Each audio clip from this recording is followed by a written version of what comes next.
Hey, welcome to School Night TV. And this is a big day. It's a big day for me on a personal level. Even though I had no personal connection whatsoever to the case itself, today the Golden State Killer was caught. It was there are many other places where you could do further research into what that is, and it'll be all over the news for this foreseeable future. But just long story short, about 40 years ago, there was a guy who committed a massive number of home invasion rapes in the Sacramento and greater Bay Area, uh, the East area of Sacramento in particular, and he was known as the East Area Rapist. And then in 1979, he migrated south to Southern California to the Santa Barbara area and also just the greater LA area, and he committed a around 10 murders down there, and he'd committed 2 murders up in Sacramento before he left. And so this cold case had been sitting around for 40 years, roughly, since the original crimes. And it was a case that I got pretty deeply invested in around 2013. And during that time, I did a lot of research, a lot of my own sleuthing, just trying to really immerse myself in this cold case because I found the killer. I hate to use the word creative to describe somebody so destructive, but there were just a lot. There was a lot that was incredibly unique. On top of the mystery of it all, there was just so much that was unique about this case that had some sort of strange mystery to it. And so I kind of immersed myself in it for a couple years, around 2013, 2014. And, I try to be reverent about this stuff. I really do. I realize that some of my interests make it seem like I may be irreverent or I take these things lightly, and I really don't. And I think that's where my interest comes from. I don't take these lightly. I take true crime and serial killers very heavily, really. Because for me, it's an investigation into the human shadow. And you think about the Jungian concept of the shadow, everybody having a shadow, and then humanity as a whole having that shadow. And I think my interest in true crime, in particular, serial killers in the past, was very much an investigation of that shadow. Obviously you're looking at other people and humanity as a whole, and serial killers are very much humanity's shadow, sometimes literally. And by looking at humanity's shadow, I think you have to put yourself in there and say, what is my shadow? What am I capable of? Not my desires. What am I capable of based on my desires? Not so much that, but just as a being, as part of this species that is capable of this thing. Where do I fit in? What circumstances would have to present themselves for me to be that? And I think that's an important question. That will help you not become that. Not to say that you would become some horrible serial killer, but to just not do shitty things at the very least. I think you have to investigate humanity's shadow and your own shadow, because your own shadow is a part of that much larger collective shadow. And the original Night Stalker, as it was known more then, not to be confused with Richard Ramirez, but the Golden State Killer was then more well known as the original Night Stalker and the East Area Rapist. And it was kind of a wordy name, and the case wasn't very well known, probably for good reason. There wasn't really, for lack of a better word, there wasn't really the marketing behind the case to make it well known. So the Golden State Killer was later applied to it, which is a much more fitting name. It kind of wraps it all up, especially because his crimes span different regions of California. But for me, 2013, 2014, I was researching the case very deeply, and I was drinking heavily, and I just remember a lot of nights where I was just drinking, and I was into hard alcohol, so it was like this very just immediately destructive, drunken mode that I was in, and I was reading about this case and trying to piece it together and trying to formulate my own theories and do my own research. And ultimately, it took me kind of to the logical extent of my true crime research to that point in my life, which had started back when I was a little kid who pretended to go to sleep, and then I stayed up and hid on the stairs while my mom was watching a John Wayne Gacy documentary. And I remember at that time just being like, I need to know more about this.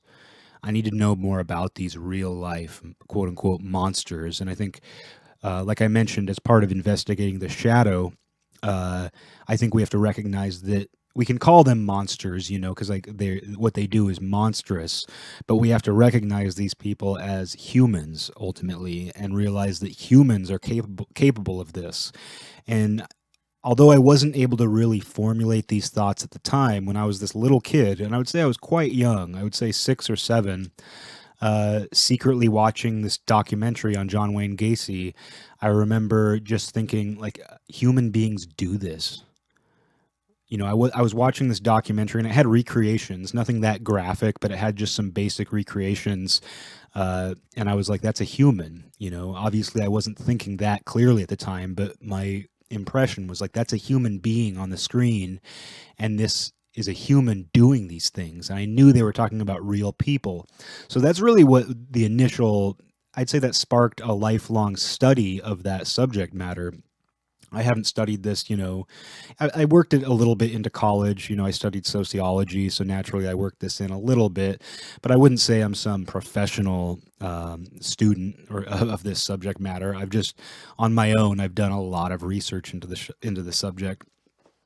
Um, and I feel though, like ultimately 2013, 2014, getting deep into this particular case, it was sort of the logical conclusion of that lifelong interest. And since then, I haven't had the interest in this. Part of it was probably frustration. After getting so deep into this case, I ultimately felt frustrated, and like I myself was in a darker place having immersed myself in it. And I say that with a lot of self-awareness, because there are people who were affected by that case personally, be they law enforcement investigators, or be they family of the victims, or the victims themselves, the literal murder victims and rape victims.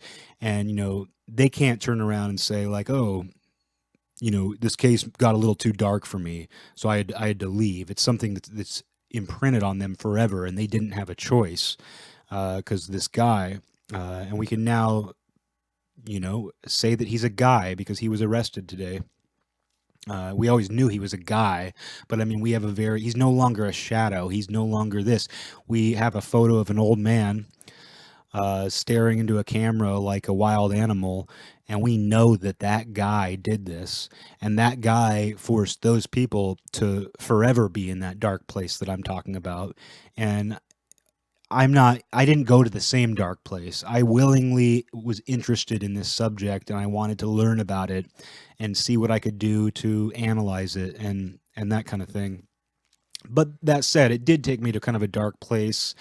And after that, since then, I really haven't had the interest in this stuff. I feel like I left having a much greater understanding of this subject, and I don't know. It was a weird path, and it coincided with me approaching the age of 30. And I think the good thing, if you can call it that came from that was that it informed a lot of my artwork at the time. I was doing a lot of drawing, and a lot of my drawing kind of explored the world through that shadow existence. It was an exploration of the shadow world, and not trying to see the world through the eyes of the criminal, but definitely kind of applying what I was researching and what I was doing to the world as I experienced it. Like I said, it's sort of that shadow exploration.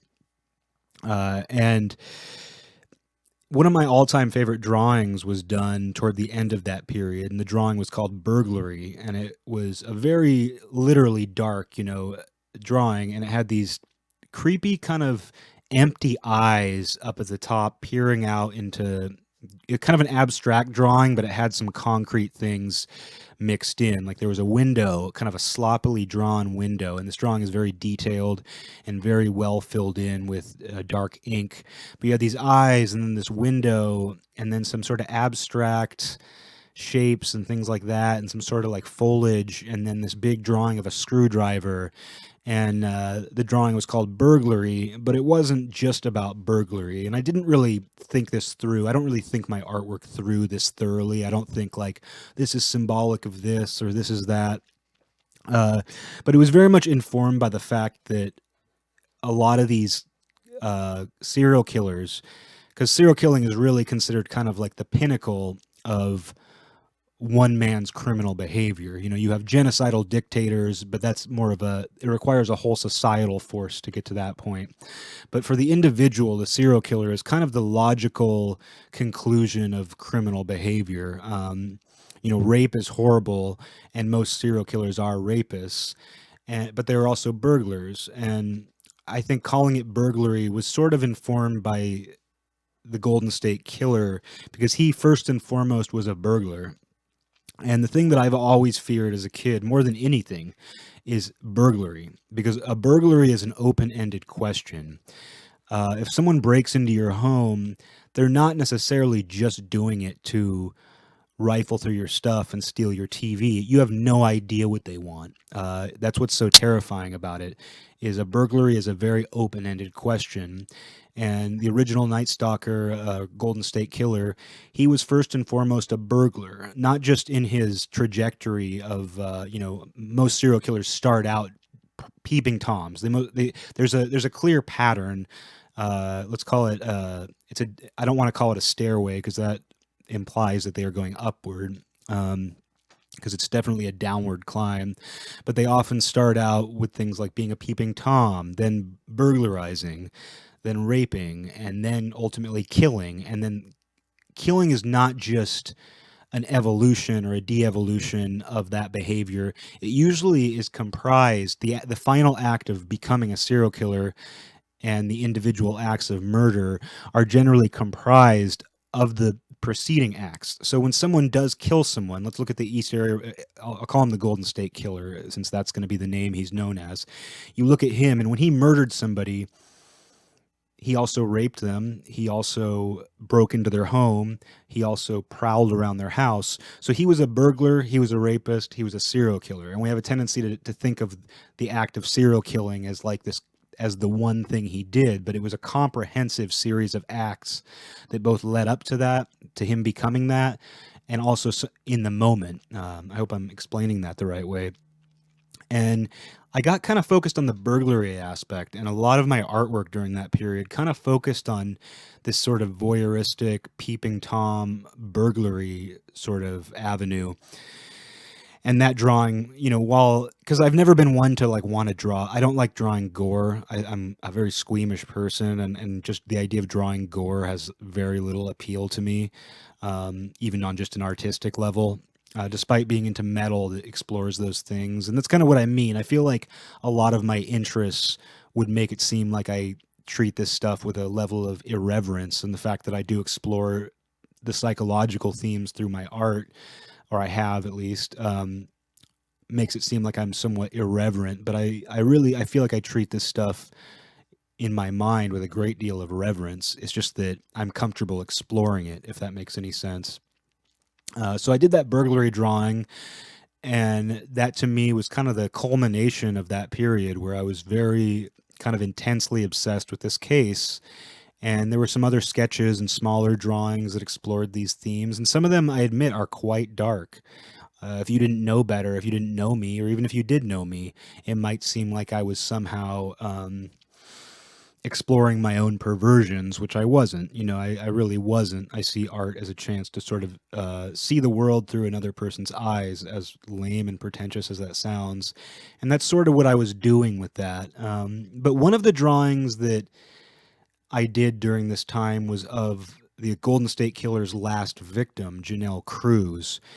And she's significant because there was a 5-year break. There was this intense period between 1976 and the early 80s when the East Area Rapist, you know, built up into becoming the Golden State Killer, and there was a lot of activity during that time. And then there was this 5-year break between 1981 and 1986, and then he struck again, seemingly out of nowhere, and he killed this teenage girl, Janelle Cruz, a very beautiful young girl. And for whatever reason, the Janelle Cruz murder has stood out to most people, myself included, not just because of the 5-year gap, which, you know, opens itself to all sorts of questions about what he was doing during that time. Was he living elsewhere? What was going on? And hopefully that'll be answered now that he's been caught. but it just there's something very she's very striking looking. She has a very striking look to her, definitely a dark beauty. And so for whatever reason, like that stood out to me, and I named the drawing "Why Janelle," and it has two Nordic runes, representing life and death at the top. It's very much done in my own surreal, strange, dark style. And again, I hope that drawing wouldn't be interpreted as irreverent. Like there was nothing perverse about drawing a victim in that way, and obviously the drawing itself isn't perverse, but just it does have a dark aura to it because that's what my artwork all looks like. Um, it doesn't look like a caricature you'd get at a stand in Disneyland. It definitely doesn't look like that. It doesn't look like something that your grandma would have done of her grandchildren. It's a dark drawing, but it's meant it's my own way of showing reverence, and I think it's a way to also focus on victim awareness because, admittedly, like a lot of my interest in true crime and serial killers throughout my life has been focused on the killers because they're the weird ones. They're the anomaly. It's good to be aware of who the victims are and to, you know, show them respect. But ultimately, the anomaly in this situation, the common denominator among the victims is the killer, and he's the weird one, and it is almost always a he. Men do this. Once again, talking about the shadow exploration. So there's been an underlying, one of my underlying interests in exploring this subject matter throughout my life is I'm a man and men do this. From the time I saw John Wayne Gacy when I was hiding on the stairwell, from the time I saw this recreation of John Wayne Gacy to the time I you know, did went deep down the well into researching Golden State Killer, I've always had on my mind like men do this, and I'm a man. Like, what is this? What is this in people? It's very much a psychological and sociological subject, and as far as the victim and killer dynamic, whenever a mass shooting takes place or a serial killer is caught, or just with the amount of fanfare, and there is a certain amount of fanfare, but within that, there's a tendency to say like, hey, let's not forget who this is all about. It's about the victims. And that's very true. And I'd say that was very much my motivation for drawing Janelle Cruz. And the title of it, if I didn't mention it, was Why Janelle? Because why was there this 5-year break, and why did he come out of some kind of, was it exile? Was it some kind of, why did he come out of nowhere again to kill Janelle Cruz? What was it about the situation? Was it something he thought out? Was it impulsive? There are a lot of questions, and unfortunately it's still about him in asking why Janelle, because she certainly didn't do anything to warrant that, to warrant this freak doing this. And that's, it's one of those sort of catch-22s about being interested in this subject matter, is that it's hard not to focus on the killer because they're the one who you are studying. It's ultimately their behavior. They are the ones disrupting everything. And the people who have been disrupted, while they should be listened to and they should be shown respect and reverence and love in any way that you can respectfully show it, there's not much to learn from them in terms of like their personality and their, they were individuals and they had personalities and they had lives, and we have to be aware of that and remember that. But we ultimately aren't studying their personalities and lives because they were well-adjusted people as far as we know, and it was the maladjusted person who disrupted their life, and we want to understand that. But I don't know what it was, because for me, it's like I study a lot of different subjects, and when I'm passionate about something, I immerse myself in it, and I try to learn as much as possible. And I think I'm always drawn to subjects that kind of aren't completely defined. I've always been interested in things like synchronicity, the supernatural, not ghost stories, but sort of otherworldly forces we can't really understand or define. And I think part of my interest in that is that I know I can't see the end of the tunnel. And I think that in terms of true crime, this, a lot of my experience throughout my life was studying these almost museum specimens who were already caught. We already know where they lived. We already know what their childhood was like. We already know who they are. If they gave interviews like Gacy and Dahmer, we've had like, we've gotten a piece of their mind. So a lot of the true crime studies up to that point, up to 2013 for me, were sort of like museum studies. Like, oh, this is fascinating, and I'm learning something that I can apply to my understanding of humanity as I see it now. But on the other hand, it's still historical. You're not dealing with somebody who's out there. Whereas with the Golden State Killer, we didn't know. If you were reading about this in 2013 or earlier or whenever, up until yesterday, you didn't know who he was, where he was, anything. He was a literal shadow person as far as we were concerned. Not to the victims. They felt his very real human presence. But if you're studying this, if you're removed from the situation, you're basically seeing this shadow person. You're seeing it's more of an idea. This person was more of an idea. And I think my interest in it, why I dug so deep into it, was because it was an open-ended idea. It was like studying something almost supernatural. Not to say this guy was supernatural. Again, he was a human. He was a man. And he was doing something that very sick men do. But, without having a face, without having any of that, ultimately it felt like studying a mystery. It was very much a mystery. But it got, I don't know, I felt like it started to have a psychological weight on me. And fortunately, as someone who wasn't personally connected to the case, I was able to distance myself from it. I decided this is too frustrating just because no answers are coming. And, even though I had hope that the case would be solved, and I felt like it had a good chance of being eventually solved as more and more resources were being put toward it. That was a very hopeful sign over the last few years. More documentaries, more books, more attention. It was still extremely frustrating, and like real life is frustrating. There's plenty going on in my day-to-day life that frustrates me. So being frustrated about this case was something I didn't need. And I also did feel like it kept me in more of a dark place than I needed to be in. And as someone who, again, wasn't personally connected, why willingly put myself through that? And I'm glad I did. I'm glad that, it's something I want to say too, is I don't want to make this all about me, because this guy getting caught today, this guy getting arrested and seeing his face, it's about him. There's no taking him out of the equation. Like I said, he's the common denominator. He's the unfortunate center of this radius, this horrible radius, different, the circumference. I don't know. My math isn't very good. I use the wrong words. But it's ultimately about him and his victims families and law enforcement. And it's not about anybody else. So I hate to make this video about me and how, studying this subject was some personal journey for me. But the truth is it was.